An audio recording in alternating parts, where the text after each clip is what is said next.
നമസ്കാരം.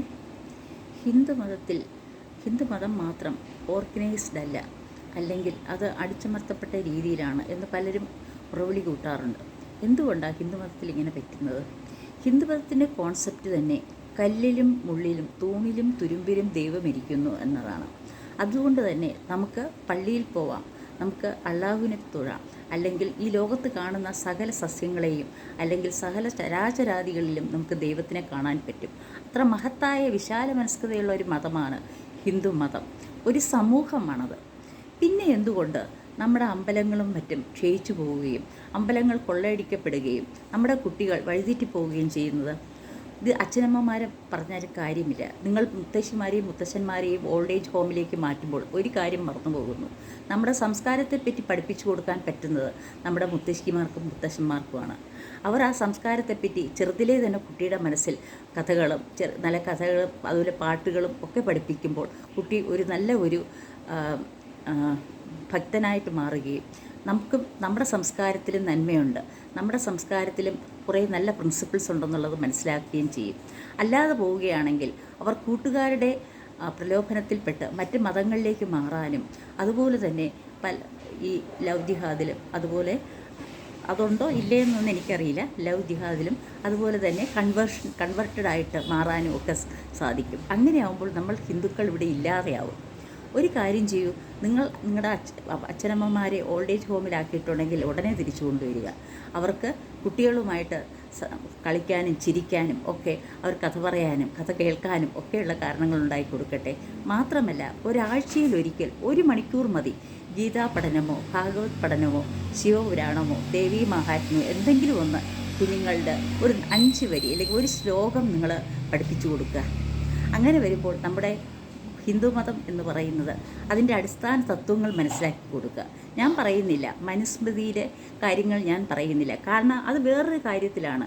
ഇപ്പോൾ നമ്മുടെ ആരിഫ് ഹുസൈൻ വളരെയധികം മുസ്ലിംസിനെ വിമർശിക്കുന്നുണ്ട്. പക്ഷേ അതെന്ന് നടന്നതാണ്, ആ കാലഘട്ടത്തിൻ്റെ നടന്നതാണ്. അതുപോലെ നമ്മുടെ ഹിന്ദുമതത്തിലും പണ്ടത്തെ രാജാക്കന്മാരുടെ കാലഘട്ടത്തിൽ തെറ്റുകളുണ്ടാവും, അതൊക്കെ എഴുതി ചേർക്കപ്പെട്ടിട്ടുണ്ടാവും. അതൊന്നുമല്ല നമ്മൾ പറഞ്ഞു കൊടുക്കേണ്ടത്. നമ്മൾ പ്രിൻസിപ്പിൾസ് പറഞ്ഞു കൊടുക്കുക.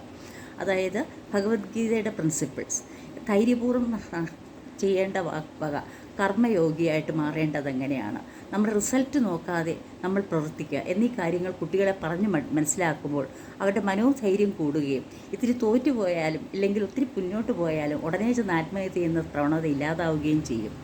അർജുനനെ നേർവഴിക്ക് തെളിയിച്ച ഈ മഹാഭഗവാൻ വിഷ്ണു ഭഗവാൻ, ശ്രീകൃഷ്ണ ഭഗവാൻ ഉള്ളപ്പോൾ എന്തിനു നിങ്ങൾ പേടിക്കണം? നിങ്ങളുടെ കുട്ടികളെ നല്ല നല്ല കാര്യങ്ങൾ പറഞ്ഞ് മനസ്സിലാക്കുക.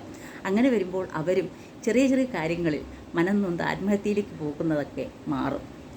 മനീഷ പഞ്ചകം എന്ന് പറയുന്ന ശങ്കരാചാര്യർ എഴുതിയ കീർത്തനം ഈ കുട്ടികളെ പറഞ്ഞ് മനസ്സിലാക്കുക.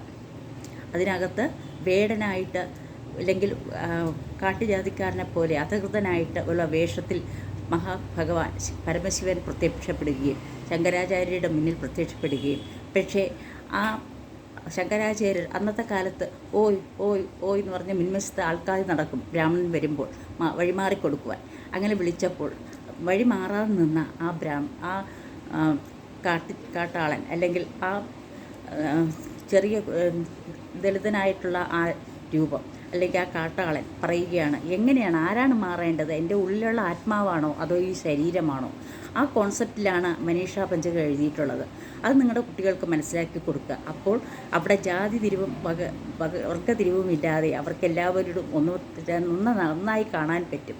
ഒന്നായ നിന്നൈഹ രണ്ടെന്നു കണ്ടളവിൽ ഉണ്ടായൊരുണ്ടൽ മിണ്ടാവതല്ല മമ പണ്ടേ കണക്കെ വരുവാൻ പണ്ടേ വിളക്കി വരുവാനാണ് ഞാൻ നോക്കുന്നത്. അതുപോലെ തന്നെ നിന്നിലുള്ളതും എന്നിലുള്ളതും ഭഗവാനാണ്. ആ ഭഗവാനെ നമുക്ക് മാറ്റി നിർത്താൻ പറ്റുകയില്ല. അത് ഏത് രൂപത്തിലുമാകട്ടെ, സംസ്കാരങ്ങൾക്കനുസരിച്ച് നമ്മൾ ദൈവത്തിന് ഓരോ രൂപങ്ങൾ കൽപ്പിച്ചു നൽകുന്നു. ഇപ്പോൾ ആഫ്രിക്കയിലും ഇഷ്ടംപോലെ ദൈവങ്ങളുണ്ട്. അവർ എന്ന് പറഞ്ഞിട്ട് വിശ്വാസികളല്ല എന്നുണ്ടോ? അല്ല, അവർ വിശ്വാസികൾ തന്നെയാണ്. പക്ഷേ അവരുടെ വിശ്വാസങ്ങൾ പലതിലാണ്. അപ്പോൾ നോക്കൂ, നമ്മൾ ആഫ്രിക്കയിൽ ചെന്നാൽ ഒരു ആഫ്രിക്കൻ ദൈവത്തിൻ്റെ അല്ലെങ്കിൽ അവരുടെ ആചാരത്തിൽ നമ്മൾ പങ്കെടുക്കാതിരിക്കുമോ? ഒരിക്കലും പാടില്ല. അതുപോലെ ഓരോ രാജ്യക്കാർക്കും അവരവരുടേതായിട്ടുള്ള രൂപങ്ങളും ഭാവങ്ങളിലും അവർ ഈശ്വരനെ കാണുന്നു. അതൊക്കെ നല്ലതാണ്. അതൊക്കെ നമ്മുടെ കുട്ടികൾക്ക് പറഞ്ഞ് മനസ്സിലാക്കി കൊടുക്കുക. വിശാല ഹൃദയരാവാൻ അവരെ മനസ്സിലാക്കി കൊടുക്കുക. അങ്ങനെ വരുമ്പോൾ നീ ചീത്ത, ഞാൻ നല്ലത്, ഞാൻ ഉയർന്നവൻ, നീ താഴ്ന്നവൻ എന്നുള്ള ചിന്ത കുട്ടികൾക്കില്ലാതെയാവും. അതല്ലേ നമുക്ക് വേണ്ടത്. അപ്പോൾ ഹിന്ദുമതം വീണ്ടും നമുക്കൊന്ന് പുനരുദ്ധരിപ്പിക്കുകയും വീണ്ടും ആ ഹിന്ദുമതത്തിൻ്റെ തത്വങ്ങൾ നമ്മുടെ ലോകം മുഴുവൻ പരക്കുകയും ചെയ്യട്ടെ. ഗുരുക്കളെ വണങ്ങുക എന്ന് പറഞ്ഞിട്ട് ആവശ്യമില്ലാത്ത സ്പിരിച്വൽ ഗുരുക്കൾ, ധനം മാത്രം നോക്കി പോകുന്ന ഗുരുക്കളുടെ അടുത്തല്ല പോകേണ്ടത്. നിങ്ങൾ സർവമായി കാണുന്ന ഒരു ഗുരുവിൽ നിന്നും നിങ്ങൾ എന്തായാലും ദീക്ഷ സ്വീകരിച്ച് ചില മന്ത്രങ്ങൾ വീട്ടിൽ പറയുക. അപ്പോൾ പ്രത്യേകിച്ചും നാഗസ്തുതിയും അങ്ങനെയുള്ള ആദിപരാശക്തിയുടെ സ്തുതിയും ത്രിമൂർത്തികളുടെ സ്തുതിയും ഒക്കെ പറഞ്ഞു കഴിയുമ്പോൾ നിങ്ങൾക്ക് തന്നെ മനസ്സിലാവും. ഒരു മാസം ചെയ്തു നോക്കൂ, നിങ്ങൾക്ക് മനസ്സിലാവും അതിൻ്റെ പ്രത്യേകത എന്താണെന്ന്. എന്ന് പറഞ്ഞ് നമ്മുടെ യേശുവിനെയും അള്ളാഹുവിനെയും ഒന്ന് മനസ്സിൽ പ്രാർത്ഥിച്ചു, അല്ലെങ്കിൽ അവിടെ ചെല്ലുമ്പോൾ അങ്ങനെ ഒരു സന്നിധിയിൽ ചെല്ലുമ്പോൾ പ്രാർത്ഥിച്ചു എന്ന് പറഞ്ഞ് നമുക്ക് ഒരു തെറ്റും പറ്റുകയില്ല. നമ്മൾ ഒരിക്കലും മാറിപ്പോവുകയുമില്ല. നമ്മുടെ ഉള്ളിൽ അടിസ്ഥാനപരമായിട്ട് നമ്മുടെ മതം എന്താണ്, നമ്മുടെ ദൈവം എന്താണ് എന്ന് നമ്മൾ മനസ്സിലാക്കുക. ഇല്ലാതെ അന്യ മതക്കാരെയും അതുപോലെ താഴ്ന്നു എന്ന് പലരും വിചാരിക്കുന്ന ജാതിക്കാരെയും മാറ്റി നിർത്തേണ്ടതില്ല. കുട്ടികൾ ആത്മഹത്യ ചെയ്യുന്ന കാര്യങ്ങളും വരികയില്ല. ഇവിടെ ഒന്ന് ചെയ്തു നോക്കൂ, എന്ത് വ്യത്യാസമാണ് നമുക്ക് കാണുന്നതെന്ന് കാണാമല്ലോ.